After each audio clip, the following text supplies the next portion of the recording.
La fiancée d'un diplomate français arrive à Paris. Li Shuang avait été emprisonné en Chine pour amour interdit. Cambriolage record en Grande-Bretagne. 3 tonnes d'or volées près de l'aéroport de Londres à Heathrow, valeur 372 millions de francs. Le début d'une polémique sur l'affaire Cardon, le secrétaire général du syndicat de la magistrature met en cause le rôle de certains policiers dans les fuites de l'enquête bordelaise. La querelle de l'école privée, manifestation de ses partisans aujourd'hui à Lyon, demain manifestation à Nantes des partisans de l'école publique. Madame, monsieur, bonsoir. C'est un double triomphe, le triomphe de l'amour et le triomphe de la diplomatie. C'est en tout cas une heureuse nouvelle pour ouvrir ce journal, une fois n'est pas coutume. Li Shuang, 26 ans, chinoise et artiste peintre de son état, est arrivée ce matin à Paris. Il y a 2 ans, les autorités chinoises l'avaient envoyée en camp de rééducation. Sa faute, elle aimait un Français, un diplomate, qu'elle a retrouvé ce matin. Patrick Clément. Pékin, Delhi, Karachi, 6h30 ce matin, Roissy. Un peu plus de 3 ans après son incarcération, Li Shuang arrive à Paris et c'est la folie d'une presse qui la considère comme un symbole certainement excessif. Mais non, c'est un peu trop compliqué, on n'y arrive pas. Les raisons de son arrestation, elle faisait partie du groupe des Étoiles, un groupe de peintres non conformistes, les voici. C'est l'une des raisons de son arrestation. Mais par rapport à ce régime, elle a cru qu'elle pouvait se montrer en détenue qui était beaucoup plus occidentale que chinoise. C'est l'autre raison, vous allez le voir, de cette arrestation. D'où les déclarations formelles du porte-parole de l'ambassade de Chine en novembre 81.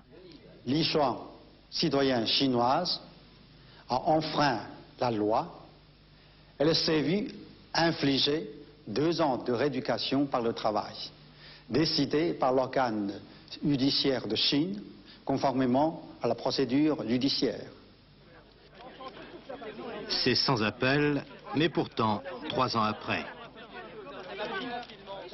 Je tiens également à exprimer ma gratitude à toutes les personnalités qui, sollicitées ou non par ces différentes organisations, ont bien voulu intervenir en faveur de Li Shuang.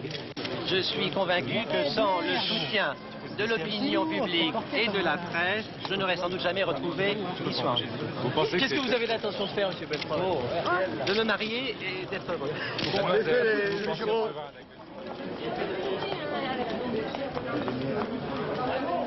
Voici donc l'épilogue heureux d'une affaire tout autant humanitaire, sentimentale que politique. Car cette affaire, dans son temps, a failli déstabiliser très sérieusement les relations franco-chinoises. On prête à cet égard une réflexion à Deng Xiaoping qui a dit que l'on relâche cette fille dont l'importance ne peut remettre en question les relations entre 2 grandes puissances.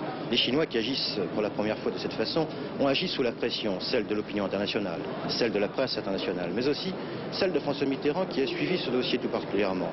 Et surtout lors de son dernier voyage à Pékin, nous y étions, nous avons pu le constater. Mais aujourd'hui, dans les prisons chinoises, celle de Pékin, reste encore une jeune chinoise qui veut épouser un jeune Français. Exactement la même histoire que Li Shuang Belfort. Un autre dossier épineux pour le Quai d'Orsay.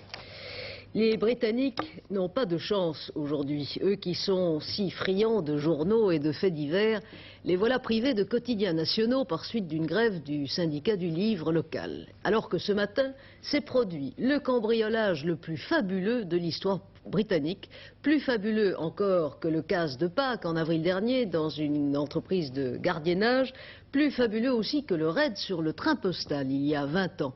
3 tonnes d'or ont été volées près de l'aéroport de Londres. C'est un véritable raid armé qui s'est déroulé ce matin sur le coup de 6 heures dans ce dépôt près de l'aéroport de Heathrow. Un dépôt, l'unité numéro 7, où sont entreposées des marchandises précieuses en transit. 6 hommes masqués et armés ont réussi à déjouer toutes les mesures de sécurité considérées comme les plus sophistiquées. En un tour de main, ils ont maîtrisé les 6 gardiens, les ont ligotés et les ont arrosés d'essence, menaçant de les transformer en torches vivantes au moindre mouvement. Ils ont ensuite tranquillement transféré les 3 tonnes d'or, valeur 372 millions de francs, dans leur véhicule. Ce n'est qu'1 heure après le début de l'opération que l'alerte a été donnée. Les voleurs étaient déjà loin. Le commandant Frank Carter, chargé de l'enquête par Scotland Yard, aura d'abord 2 mystères à élucider. D'abord, comment les voleurs ont-ils pu pénétrer si aisément dans ce dépôt considéré comme une véritable forteresse électronique où les mesures de sécurité étaient à leur top niveau? Deuxièmement, comment ont-ils pu transférer 3 tonnes d'or? D'ailleurs, on ne sait toujours pas sous quelle forme se trouvait cet or. Mais en admettant que ce soit sous forme de lingots, ce qui est probable, cela représente 270 lingots, ce qui n'est quand même pas facile à manipuler. La police pense d'ailleurs que les cambrioleurs avaient au moins 2 véhicules. C'est ici, en Angleterre, le plus gros casse de tous les temps. 30 millions de livres, qui dépasse et de loin celui de Pâques dernier, où des cambrioleurs s'étaient emparés de 7 millions de livres en argent liquide dans une société de gardiennage. Mais on remarque qu'il y a une similitude entre les deux affaires. En effet, comme ce matin, les voleurs étaient au nombre de 6 et ont arrosé le gardien d'essence, menaçant de le faire brûler avant de voler les 7 millions et de disparaître. Ils n'ont toujours pas été retrouvés. Quant au casse dit du siècle, le vol dans le train Glasgow-Londres il y a 20 ans, alors là, on est loin du compte. Il avait rapporté à ses auteurs à l'époque 2 600 000 livres. Ce matin, les 6 cambrioleurs ont touché plus de 10 fois plus. En tout cas, les compagnies d'assurance offrent 24 millions de francs de récompense à toute personne susceptible de donner des renseignements sur le vol de ce matin. Manifestation pacifiste aujourd'hui en Allemagne fédérale devant la base de Muttlangen, une base américaine au sud du pays où sont arrivées la nuit dernière les premières fusées Pershing 2. Bernard Benjamin. 3h40 la nuit dernière sur la base de Muttlangen, dans le sud de l'Allemagne fédérale. Ces camions, ils sont au nombre de 7, transportent sous leur bâche l'une des cargaisons les plus secrètes de ces dernières années, les fameuses fusées Pershing 2. Le convoi, escorté par des unités antiterroristes de la police ouest-allemande, va rester 2h30 dans la base, puis il repartira au petit matin. La nouvelle va très vite se répandre et cet après-midi, ils étaient à peine 200 ou 300 manifestants devant la base américaine pour protester contre l'installation des Pershing. Des fusées qui doivent leur nom à l'un des plus célèbres généraux américains, commandant en chef du corps expéditionnaire en Europe en 1917, le général John Joseph Pershing, qui était précisément, ironie de l'histoire, d'origine allemande. Violents combats la nuit dernière dans la montagne libanaise, des combats opposant l'armée aux forces antigouvernementales. Aujourd'hui, la situation a été plus calme, tandis qu'au nord du Liban, à Tripoli, la confusion règne toujours autour de l'application ou non de l'accord de pacification annoncé hier par la Syrie et l'Arabie Saoudite. Aujourd'hui, le ministre libanais des Affaires étrangères s'est rendu à Damas pour souligner l'importance de la coopération entre son pays et la Syrie, a-t-il dit. Mais la question que se pose dans la capitale syrienne, tous les observateurs étrangers, sinon les dignitaires du régime eux-mêmes, la question ce soir est celle-ci: le président syrien Hafez el-Assad est-il encore en état de gouverner? Des rumeurs persistantes circulent sur son état de santé et il n'a plus été vu en public depuis 10 jours. Paul Naon. Il y a 10 jours, Amin Gemayel devait rencontrer à Damas le président Assad, mais la rencontre était annulée au dernier moment. Explication officielle: Hafez el-Assad devait subir une opération de l'appendicite. Depuis, la rumeur n'a cessé de s'amplifier et aujourd'hui, le chef de l'État syrien ne serait plus en mesure de gouverner. Une chose est sûre cependant, le président Assad est cardiaque et diabétique et une banale opération de l'appendicite ne nécessite pas plus de 4 jours d'hospitalisation, à moins de graves complications. De plus, 2 cardiologues américains et un chirurgien libanais, le docteur Daguerre, se sont rendus ces derniers jours dans la capitale syrienne. Enfin, des coups de feu auraient été tirés autour de la résidence du président Assad la semaine dernière. À Damas, tous les diplomates en poste sont inquiets. Eux non plus n'obtiennent depuis 10 jours ni confirmation ni démenti sur l'état de santé du président syrien. Une hypothèse cependant qu'il faut envisager ce soir, la disparition d'Hafez el-Assad de la scène publique pourrait être tactique. En effet, le président syrien est un homme rusé et habile et dans le conflit interne qui déchire les Palestiniens à Tripoli, il ne souhaiterait pas recevoir directement d'appel à la modération du camp arabe ou des pays occidentaux. Toutefois, ceci n'est qu'une hypothèse. Si le président Assad était effectivement dans l'impossibilité physique de diriger son pays, il s'agirait d'un bouleversement majeur au Proche-Orient en raison même du rôle joué par la Syrie et de la personnalité de son président. Un communiqué de Damas qui n'est pas confirmé ce soir par le Pentagone. La défense antiaérienne syrienne a tiré hier sur des avions américains qui survolaient les positions syriennes au Liban. C'est ce qu'on déclare à Damas. L'actualité française ce soir est d'abord économique avec les réactions au carcan des prix que le ministre de l'économie et des finances, avec l'aval hier du comité national des prix, veut continuer d'imposer l'an prochain pour juguler l'inflation. Une hausse de 4 à 4,5%, voilà le taux souhaité par le comité des prix. Les réactions du côté des commerçants et du côté des patrons sont rétives. Jean Lebert. Pour le commerce, le système du pincement des marges article par article est abandonné. Les commerçants devront diminuer leurs marges de 2% sur l'ensemble de leur chiffre d'affaires. C'est l'ensemble de la profession grande distribution comme petit commerce qui sera soumis au blocage des marges. On est des travailleurs et on travaille de plus en plus pour gagner de moins en moins aussi. Alors réduire notre marge bénéficiaire, déjà l'année dernière on a subi une augmentation d'un taux de TVA de 1%. On n'a absolument pas augmenté, ça fait 20 ans qu'on a la même marge bénéficiaire. Et si on doit continuer, on continuera, mais ça sera de plus en plus difficile.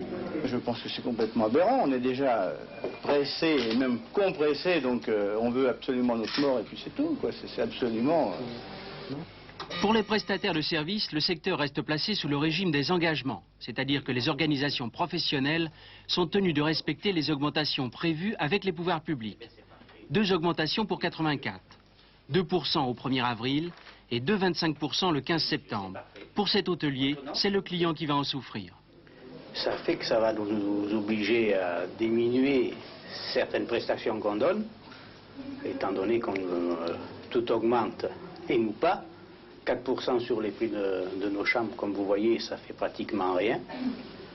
Et un exemple, sur les petits déjeuners, on sera obligé de supprimer quelque chose, ou en quantité du moins. Pour les prix industriels, ce sont les dispositions de 83 qui seront reconduites. Seul le tiers des prix industriels déjà libérés le restera, notamment dans la chimie, l'électricité et la mécanique. Pour les autres, ils feront l'objet d'accords de modération entre les chefs d'entreprise et le gouvernement. Faute d'accord, les prix seront fixés par arrêté. Pour les patrons, il s'agit d'un véritable diktat. Le gouvernement ne comprend pas que le meilleur moyen de lutter contre l'inflation, c'est de libérer les prix. Tous les pays qui nous entourent le font. L'Allemagne fait inflation zéro dans un contexte de liberté totale des prix. Seule la France continue à appliquer cette méthode archaïque d'économie administrée. Où en est l'application des lois Auroux et quels sont leurs effets sur les conditions de travail? Premier bilan, 15 mois après l'entrée en vigueur de la loi sur l'expression des salariés à l'intérieur de l'entreprise, 2409 accords ont été signés jusqu'à présent. 2 millions de salariés peuvent ainsi s'exprimer directement et collectivement sur le lieu même de leur travail. Corinne Pertuis et Michel Alikoff ont choisi 2 exemples très différents dans leurs résultats. Demandons l'aménagement d'un téléphone et puis de voir à ce moment-là avec les chefs de rayon. Avant-hier, au centre Leclerc de Concarneau, les 4 vendeuses du rayon crèmerie étaient en réunion. Pas une réunion syndicale, non, elles ne sont pas syndiquées.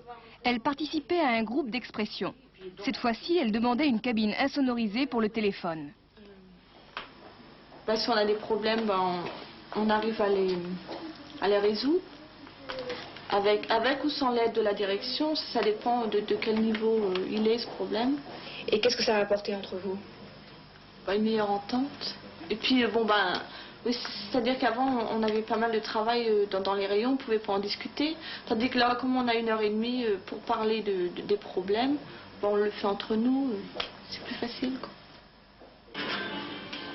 Dès la première réunion en février, elles avaient obtenu presque tout ce qu'elles avaient demandé. D'autres blouses de travail, des étiqueteuses plus pratiques, le renforcement des étagères de la réserve qui menaçait de s'écrouler. Des petits détails qui facilitent la vie et auxquels elles n'avaient jamais pensé. Le syndicat de l'entreprise, la CFDT, a joué le jeu. Une fois l'accord conclu avec la direction, ces militants ont laissé l'animation des groupes aux salariés eux-mêmes. Du coup, 233 vœux ont été émis, de l'achat d'un placard à balai à celui d'une machine à emballer la viande. En tout, 200 000 francs d'investissement ont été réalisés. J'ai accepté D'abord parce que l'entreprise est rentable et qu'on pouvait se permettre de prendre un petit peu de risque, qu'on avait disons une certaine marge. Ensuite parce que j'ai pensé que ça pouvait être rentable, que en fin de compte on pouvait améliorer les conditions de travail et par là même la productivité du personnel grâce à ces groupes d'expression. Et puis qu'ensuite c'est quand même plus agréable de travailler dans une entreprise quand le climat est bon. Nous, on bénéficie d'un climat social plutôt bon, qui se crée parce que les gens apportent chacun de leur côté, tant au niveau du patronat qu'au niveau des salariés, chacun sa part. Bon, c'est vrai que le climat social fait fructifier ces droits nouveaux. À Laval, un centre Leclerc identique, mais la situation est inverse. Ici, syndicats et direction s'accusent mutuellement de confisquer la parole. À Laval, on n'a pas attendu les lois Auroux pour appliquer l'expression dans l'entreprise. Mais l'expression d'entreprise est une bonne chose sur le fond. Mais c'est dans l'application que pendant quelques années, on va avoir des problèmes. Pourquoi? Parce que les syndicats veulent en prendre la direction et les gens n'ont pas été formés dans les unions départementales pour créer et pour animer ce type de réunion. Ils sont beaucoup plus habitués à la contestation. Les droits aux roues et l'expression des salariés, je pense que depuis un an on avait soulevé déjà le problème, mais que je pense qu'actuellement c'est plutôt utopique pour nous, car nous sommes plus victimes de sanctions de la part de la direction, de lettres recommandées, de sanctions sur les primes, sanctions verbales, que de dialogue. Pour les syndicalistes du centre Leclerc de Laval, l'expression directe des salariés n'est pas une priorité. Il y a d'autres conflits à résoudre. En règle générale, syndicats et responsables doivent vaincre leurs réticences, leurs a priori. Au vu de ces expériences, à la fin de l'année prochaine, une nouvelle loi arrêtera définitivement les modalités d'exercice de ce droit. La querelle de l'école privée continue d'agiter l'opinion. Le week-end dernier, manifestation importante des partisans de l'école libre à Marseille, manifestation des partisans de l'enseignement laïque à Yssingeaux, en présence de plusieurs notables du Parti socialiste. Aujourd'hui, les partisans du laïque ont manifesté à Épinal et les partisans du privé ont manifesté à Lyon. Jean-Michel Mercurol. Mettre fin à la guerre scolaire et non l'entretenir, telle est la signification donnée aujourd'hui à Lyon par Monseigneur Ducourtray au rassemblement des parents d'élèves de l'école libre. Devant 13 000 personnes, la déclaration de l'archevêque de Lyon a développé l'idée que le combat des défenseurs de l'école privée devait être décidé, honnête et constructif. Il s'agit d'un combat pacifique dans le cadre du respect du droit, a-t-il dit, tout en reconnaissant difficile dans la pratique quotidienne une distinction avec le combat politique. Demain, c'est à Nantes que doivent se réunir à leur tour les partisans de l'école laïque. Le privé par rapport au public, le problème se pose aussi pour les hôpitaux. L'hôpital privé est en crise et réclame du gouvernement une nouvelle définition de son sort par rapport à l'hôpital public. C'est le thème qui a dominé les 3 journées internationales de l'hospitalisation privée qui ont pris fin ce soir à Paris. L'hospitalisation privée représente un peu plus d'un tiers du parc hospitalier français et ses partisans affirment qu'elle coûte moins cher à la sécurité sociale que l'hôpital public. Jérôme Camille. C'est une vieille querelle qui oppose l'hôpital et la clinique, le public et le privé. Leurs médecins sont issus des mêmes écoles, mais ceux du privé se sentent marginalisés. Les privés remettent en cause à la fois une politique, mais aussi une stratégie de la santé. Le soin dans les hôpitaux doit être totalement accessoire, doit servir, doit être la quantité juste suffisante pour former les médecins et faire de la recherche. Mais la distribution à grande échelle du soin est obligatoirement dévolue à l'hospitalisation privée. C'est parce qu'on a oublié cette fonction essentielle que nous sommes arrivés à cette gabegie actuelle qui est insupportable. Le privé représente un tiers des lits d'hospitalisation et traite 50% des malades. Le gouvernement souhaite que secteur privé et public se fassent une concurrence harmonieuse. Dans la crise que traverse l'ensemble de la profession médicale, les jeunes médecins doivent décider tout de suite de leur avenir. C'est tout d'abord une question de débouchés. Vous savez que nous sommes tous chefs de clinique des hôpitaux et que c'est le lot de 70 à 80% de ces chefs de clinique de s'installer dans le privé. À peu près 20% trouvent des débouchés dans les hôpitaux généraux et 1 à 2% seulement actuellement parviennent à poursuivre une carrière hospitalo-universitaire. Vous êtes sûr que vous n'aurez pas la nostalgie de l'hôpital? J'aurais peut-être la nostalgie de l'hôpital en ce qui concerne l'enseignement, car c'est une des fonctions des chefs de clinique que l'on perd donc en s'installant dans le privé, et à laquelle j'étais attaché par goût également. Transformée en petite ou moyenne entreprise, la clinique investit en hommes et en matériel de pointe. 98% d'entre elles sont conventionnées et affirment coûter moins cher que l'hôpital. À quoi le gouvernement répond: l'hôpital couvre aussi les frais de la recherche et de l'enseignement médical. Des charges financières que ne connaît pas la clinique. Ce à quoi le secteur public répond: peut-être, mais nous correspondons à un besoin. Nous avions beaucoup d'espoir. D'abord, on parlait de passerelle entre le public et le privé. Dans le cadre de 1% des nominations, comme médecin des hôpitaux avec fonction d'enseignant, on pouvait venir du privé. Or, on s'aperçoit que ces nominations sont faites pour 2 ans et que les médecins qui choisiront cette nomination ne pourront pas avoir d'autre rétribution que leur salaire dans les hôpitaux. On ne voit pas comment un médecin du privé abandonnerait sa clientèle pour une nomination de 2 ans. Donc nous estimons que c'est une fausse passerelle et c'est bien dommage. L'hôpital s'efforce de s'humaniser, la clinique joue la carte de l'accueil, mais aucun des deux ne parle le même langage. Lionel Cardon s'apprête à passer une 2e nuit en prison.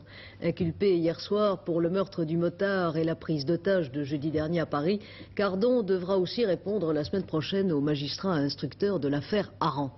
Et déjà, une polémique s'engage entre magistrats et policiers. Aujourd'hui, le secrétaire général du syndicat de la magistrature, la formation la plus à gauche qui regroupe environ 1/5 des magistrats français et qui tient en ce moment son congrès, le secrétaire général du syndicat de la magistrature pose à propos de l'affaire Cardon toute une série de questions. Qui a-t-il demandé aujourd'hui? Qui a violé le secret de l'instruction en révélant que Cardon était le suspect numéro 1 de l'affaire Aran? Qui a fait de lui un homme aux abois? Et où se situe donc la réelle responsabilité de la mort du motard? Des questions qui visent ouvertement certains services de police, mais qui ressemblent plus à un simple brûlot qu'à un feu de forêt. Paul Lefebvre. Oui, Christine, c'est peut-être tout simplement un petit fouillis, c'est du moins l'impression que j'ai après avoir fait une enquête à Bordeaux parmi les policiers et chez les confrères journalistes, du moins j'ai comparé les versions. Dans l'affaire Aran, il y a eu 3 fuites successivement. La première concerne le nom du docteur Wieninger, qui n'est pas sorti de Bordeaux, comme on dit, mais du ministère de l'Intérieur à Paris. La deuxième fuite, c'est la découverte et l'identification de la balle dans la portière de la voiture d'Aline Aran. Cette fuite s'est produite à Nevers. Et puis la troisième fuite, c'est l'identification de Lionel Cardon. La police judiciaire avait établi un portrait robot. Or, il se trouve qu'un policier qui n'appartient à aucun des grands corps de police de Bordeaux a entendu une confidence de l'un de ses confrères et en a lui-même parlé à un journaliste sans se rendre bien compte peut-être de l'importance du tuyau qu'il donnait. Et cette confidence était la suivante. Quelque temps avant la mort du docteur Aran, un cambriolage avait eu lieu dans une maison voisine de la maison Aran. Mais le cambrioleur s'était enfui, c'était Lionel Cardon, en laissant sa carte d'identité dans la voiture qu'il avait volée. La victime du cambriolage avait vu la carte d'identité et en apercevant plus tard le portrait robot de Lionel Cardon, avait été pris de doute. Cette victime témoin était allée voir le commissaire de Pessac pour lui faire part de ses doutes et le commissaire de Pessac est allé à la sûreté pour récupérer le portrait robot et le comparer. S'apercevant alors des similitudes de traits, le commissaire de Pessac a alors alerté la police judiciaire. À ce moment-là, il semble qu'il y ait une certaine hésitation à considérer la piste comme valable puisqu'il s'est passé 5 jours, d'après ce que je crois savoir, avant que la PJ ne cherche à localiser Lionel Cardon. Le journaliste qui a reçu la confidence du premier policier m'a dit tout à l'heure qu'il n'était aucunement question d'une manœuvre politique ou d'un épisode de la guerre de police, c'est tout simplement un tuyau de deuxième main donné par un policier à un journaliste ami. Cela se passe souvent comme cela et c'est la raison pour laquelle je ne vous donne pas les noms des uns et des autres, d'autant que le préfet de police de Bordeaux a demandé à l'inspection générale des services de retrouver le policier un peu imprudent. La guerre des grandes surfaces pour contrer la campagne de publicité comparative lancée illégalement à Chartres par l'hypermarché Carrefour, son concurrent Intermarché a tout simplement envoyé une quinzaine de ses employés et 7 camionnettes acheter tous les produits qui, selon Carrefour, sont moins chers. Le directeur d'Intermarché a l'intention de les revendre au même prix. Une manière, dit-il, de dénoncer ce qu'il appelle la mauvaise foi de Carrefour, qui, selon lui, pratique le double étiquetage. Une escalade à suivre. Les résultats du tiercé qui s'est couru à Vincennes, le 18, le 13 et le 19, les rapports pour 5 francs placés dans l'ordre de petits rapports, 1287 francs 50 et dans un ordre différent, 257 francs 50. Demain, un tiercé aura lieu à Auteuil et Pierrette Bresse vous en dit plus. Tiercé demain à Auteuil dans le prix Alain de Goulaine. Il s'agit d'une course de haies handicap qui réunit un très bon lot de chevaux et juments âgés de 4 ans. Les concurrents devront parcourir 3900 mètres en sautant 12 obstacles de haies. Alors ce prix Alain de Goulaine est en quelque sorte la revanche du prix Guillaume de Pracontal, le tiercé qui se courait il y a une quinzaine de jours. Il est donc absolument nécessaire de se servir de la ligne de cette course pour établir un pronostic, c'est ce que j'ai fait. Voilà, alors je vous propose de me placer en tête de votre sélection Epijim, qui fit très forte impression en finissant 5e de ce prix Guillaume de Pracontal. Il sera suivi de Bryson, 2e de cette même course. Torcam, il avait besoin d'un parcours ce jour-là, cette fois-ci la course est pour lui, pour ainsi dire, il pourra prendre sa revanche. Et puis ensuite je verrai bien une chance à Flyox, qui peut participer une fois de plus à l'arrivée. Le butin est en gros progrès et je terminerai ma sélection avec Shonny Light, Tartan, Matabé et Gamboy. Football, 20e journée du championnat de France de première division ce soir, première journée des matchs retour, à suivre plus particulièrement Bordeaux, le leader qui reçoit Sochaux et son second Monaco qui se déplace à Laval. En match avancé de cette 20e journée cet après-midi, Strasbourg-Lille, les résultats et les résumés dans notre dernière édition à 23h20 où Claude Sérillon parlera aussi de danse avec le directeur du centre de recherche chorégraphique de l'Opéra, Jacques Garnier, à l'occasion du spectacle du chorégraphe américain Merce Cunningham. En ski, slalom spécial féminin cet après-midi à Bormio en Italie, c'est l'Autrichienne Steiner qui l'a emporté. Les Françaises l'ont moins bien descendu que le slalom géant. Roger Zabel. Premier slalom de la saison et première surprise avec la victoire de Roswitha Steiner que l'on n'avait jamais vue en si bonne position.